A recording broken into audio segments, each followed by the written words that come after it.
Hi అందరికీ. అబ్బా, ఎంతసేపు అలా అద్దానికి అతుకుపోయే బదులు కాస్త ఇలా వచ్చి నాకు వంట పనిలో సాయం చేయొచ్చుగా అంటున్న తల్లి మాటలు వినిపించి కూడా వినిపించినట్టుగా అద్దంలో తన అందాన్ని చూసుకుని మురిసిపోతుంది రూప. రూప పేరుకు తగినట్టుగానే అందంగా ఉంటుంది. రూప వాళ్ళది మధ్యతరగతి కుటుంబం. తల్లిదండ్రులకు రూప ఒక్కతే కూతురు కావడం వల్ల చిన్నప్పటి నుంచి కాస్త గారాబంగానే పెరిగింది. చిన్నప్పటి నుంచి తను అందగత్తెను అన్న పొగరు రూపకు కాస్త ఎక్కువే. చిన్నతనం నుంచి తెలిసిన వాళ్ళంతా రూపను చూసి రూప అందానికి ఏ గొప్పింటివాడో కానీ కట్నం లేకుండా ఎగరేసుకుపోతాడు అంటూ ఉండడంతో ఆ మాటలు రూప మనసులో బాగా నాటుకుపోయాయి. అలా రూప యుక్త వయసుకు వచ్చేసరికి పెళ్లి సంబంధాలు చూడడం మొదలుపెట్టారు రూప తల్లిదండ్రులు.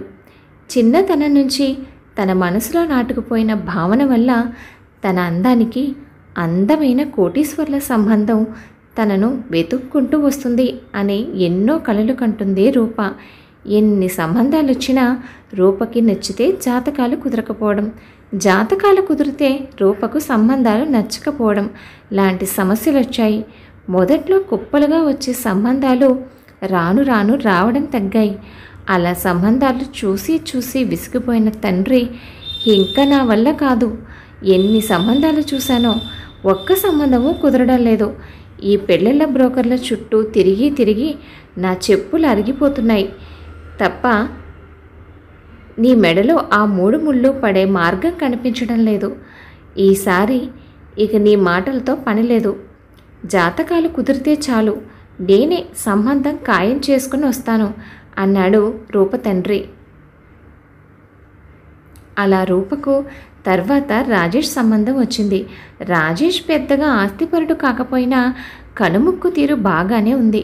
మంచి ఉద్యోగం, మంచి కుటుంబం, అన్నింటికీ మించి జాతకాలు బాగుండడంతో రూప తండ్రి మగ పెళ్లి వారిని పెళ్లి చూపులకు రమ్మన్నాడు. ఇప్పటికే సంబంధాల విషయంలో ఎంతో విసిగిపోయిన రూప తండ్రి ఈ సంబంధం విషయంలో మాత్రం రూప అభిప్రాయం తీసుకోకుండా తన ఇష్ట ప్రకారమే ముందుకు వెళ్ళాడు.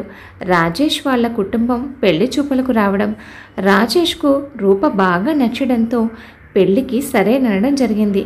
20 రోజుల్లో పెళ్లికి ముహూర్తాలు పెట్టుకున్నారు. పెళ్లి పనులు మొదలయ్యాయి. కానీ రూపకు మాత్రం ఈ పెళ్లి ఇష్టం లేదు. ఇప్పటి వరకు తన అందానికి కోటీశ్వరుడైన వరుడు వస్తాడు అని ఎన్నో కలలు కన్న రూప ఇప్పుడు తన కలలు నెరవేరకపోవడంతో తన పెళ్లి విషయంలో అసంతృప్తిగానే ఉంది. బంధువులు, స్నేహితుల సమక్షంలో రూపా రాజేష్ల పెళ్లి చక్కగా జరిగింది. కూతుర్ని అత్తవారింటికి పంపుతూ రూప తల్లి, చూడమ్మా రూప, ఇప్పుడు నీకు పెళ్ళయింది. అబ్బాయి మంచివాడు. అబ్బాయి మనసెరిగి అతన్ని ఇబ్బంది పెట్టకుండా నడుచుకో. ఇక మీదట నీ జీవితాన్ని ఎంత ఆనందంగా మలుచుకుంటావో అది నీ చేతుల్లోనే ఉంది. ఇక మీదటైనా నీ దృష్టిని అందం మీద కాకుండా నీ భర్త మీద, నీ సంసారం మీద పెట్టి సంసారాన్ని చక్కదిద్దుకో. చీటికి మాటికి పుట్టింటికి రావద్దు. నువ్వు ఎప్పుడొచ్చినా సరే నీ భర్తతోనే రావాలి. తిరిగి సంతోషంగా వెళ్ళాలి అంది. అలా తల్లి చెప్పవలసిన జాగ్రత్తలు చెప్పిన తర్వాత అప్పగింతల కార్యక్రమం ముగిసింది. రూపా రాజేష్లు కారులో వాళ్ళ ఇంటికి బయలుదేరారు. కారులో వస్తున్నంతసేపు మౌనంగానే ఉంది రూప. కాసేపటికి కారు రాజేష్ అద్దె ఇంటి ముందు ఆగింది. కారులో నుంచి దిగిన రూప ఇంటిని చూసి, పెద్ద పెద్ద బంగ్లాలలో కాపురం చేయాల్సింది నేను, ఇలాంటి చిన్న ఇంట్లో అడుగు పెట్టాల్సి వస్తుంది. అంతా నా కర్మ అనుకుంది. అలా మొత్తానికి కొత్త దంపతులకు గృహప్రవేశం పూర్తయింది. ఆ రోజు రూపా రాజేష్ల మొదటి రాత్రి. సువాసనలు వెదజల్లుతున్న పూల పరిమళాలు మనసును గమ్మత్తుగా మత్తెక్కిస్తూ ఉంటే ఎంతో ఇష్టపడి పెళ్లి చేసుకున్న తన హృదయ రాణి రాక కోసం క్షణం ఒక యుగంలా గదిలో ఎదురు చూస్తున్నాడు రాజేష్. ఇంతలో రూప రానే వచ్చింది. తెల్లని ట్రాన్స్పరెంట్ చీరలో సింపుల్గా అలంకరించుకొని అందానికే అందంగా ఉన్న రూప సిగ్గుపడుతూ అలా గదిలోకి నడిచి వస్తూ ఉంటే ఆ అందాన్ని చూసిన రాజేష్ ఆనందాన్ని ఆపుకోలేకపోతున్నాడు. అమాంతం తనని ఉక్కిరి బిక్కిరి చేసేయాలి అని మనసుకు అనిపించినా రూప ఎక్కడ కంగారు పడుతుందో అనుకున్నాడు రాజేష్. వయ్యారంగా నడుచుకుంటూ వచ్చి పాల గ్లాసు పక్కన పెట్టి నేరుగా అద్దం దగ్గరికి వెళ్ళింది రూప. అద్దంలో తన ముంగురులను చూసుకుంటూ చీరని సరిచేసుకుంటూ తనని తను చూసుకుని మురిసిపోతుంది. మరోవైపు రాజేష్ రూప ప్రవర్తన అర్థం కాక తను చేస్తున్న ఆలస్యాన్ని భరించలేక తనే రూప దగ్గరకు వెళ్ళాడు. గాలికి ఎగురుతున్న ఆమె కురులు రాజేష్ మొహంపై పడేసరికి ఆ పరిమళం అతన్ని ముందుకు లాగింది. ఆమె తలలో తురిమిన మల్లెపూలు రారా రమ్మన్నట్టుగా మత్తెక్కిస్తున్నాయి. రూపకు దగ్గరగా వెళ్ళిన రాజేష్, రూప, ఈ చీరలో నువ్వు చాలా బాగున్నావు అన్నాడు. ఆ మాటకు రూప, ఈ చీరలో నేను అందంగా ఉండడం కాదు, నేను కట్టుకోవడం వల్లే ఈ చీరకు అందం వచ్చింది అంది. నిజమే, నువ్వు ఏ చీర కట్టుకున్నా అందంగానే ఉంటావు. అసలు ఏమీ కట్టుకోకపోతే ఇంకా ఏంటి, ఎక్కడ నాకు చీరలు కొనాల్సి వస్తుందో అని అధిక తెలివితేటలు ప్రదర్శిస్తున్నారా అంటూ భర్త పొగడ్తలు తీసి పారేసింది రూప.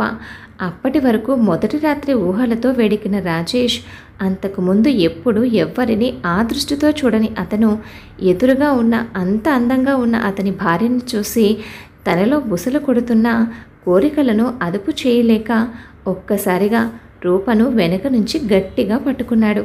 రాజేష్ చేసిన పనికి రూప చిరాగ్గా ఒక్క విసురున రాజేష్ను ఒక్క తోపు తోసేసరికి అంత దూరాన వెళ్ళిపడ్డాడు రాజేష్. అలా కింద పడినవాడు పైకి లేస్తూ, ఏంటే ఇది, మొదటి రాత్రి కదా, ఏదో ముద్దొచ్చావని పట్టుకుంటే ఇలా తోసేసావు. ఈ రోజును మన జీవితంలో ఎప్పుడైనా గుర్తు చేసుకుంటే మధుర జ్ఞాపకంగా మిగిలిపోవాలి, కానీ ఇలా తలుచుకుంటే భయం వేసేటట్టుగా ఉండకూడదే.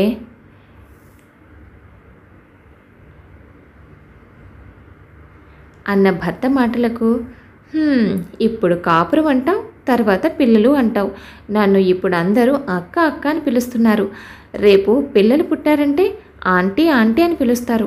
నాకు నా అందమే ముఖ్యం. మీరెన్ని చెప్పినా సరే వినేదే లేదు అంటూ కోపంగా మంచం మీదున్న దిండు దుప్పటి తీసి రాజేష్ మొహాన కొట్టి తను హాయిగా నిద్రపోయింది రూప. భార్య ప్రవర్తనకు కంగు తిన్న రాజేష్ ఇక చేసేదేమీ లేక ఆ గదిలోనే ఒక మూలన ముడుచుకొని పడుకున్నాడు. రోజులు గడుస్తున్నాయి, కానీ రూప దారిన పడలేదు. ఎంతసేపు తన అందానికి మెరుగులు దిద్దుకోవడమే సరిపోతుంది. ఒకరోజు ఆఫీస్ క్యాంటీన్లో దిగాలుగా కూర్చున్న రాజేష్ని గమనించిన అతని కొలీగ్ ప్రభాకర్, ఏంటి రాజేష్, నిన్ను నీ పెళ్ళైన దగ్గర నుంచి గమనిస్తున్నాను. కొత్త పెళ్లి కొడుకులా ఉండాల్సిన హుషారు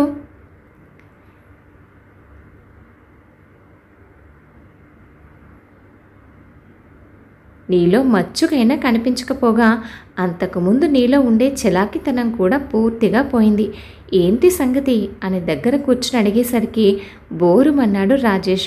ఒరే ప్రభా, మా ఇంట్లో అన్ని వస్తువులు ఉన్నట్టే నా భార్య కూడా ఉందిరా, అంతే, తన వల్ల నాకు ఎలాంటి సంతోషమూ లేదు అనేసరికి విషయం గ్రహించిన ప్రభాకర్, కంగారు పడకురా, కొత్తలో కొంతమంది అమ్మాయిలు అలానే ఉంటారు.